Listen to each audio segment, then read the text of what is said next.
Com 2 anos passados, riba de 3 de março de ano 2020, COVID abate na nos porta aqui na Aruba.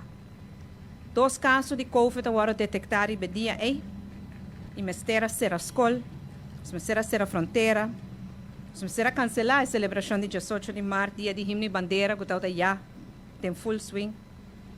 Nós mestera introduzir toque de queda e nós mestera ter urgente para dentro.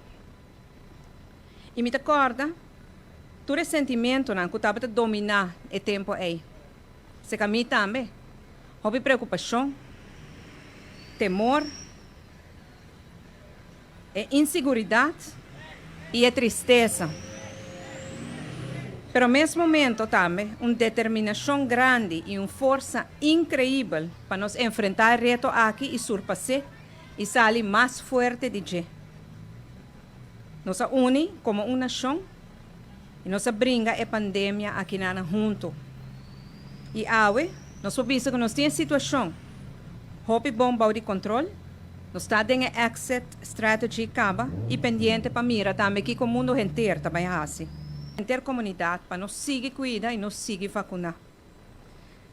Sin embargo, nós temos dolor grande. E esse está com mais de 6 milhões de pessoas a falecer no mundo com COVID. E dennan, nós 202 romanos aqui na Aruba também a perder a batalha. E agora nós também juntos para recordar. Vamos unir em oração para não pôr sossegar na paz. E manter em oração também a família e a amistade que estima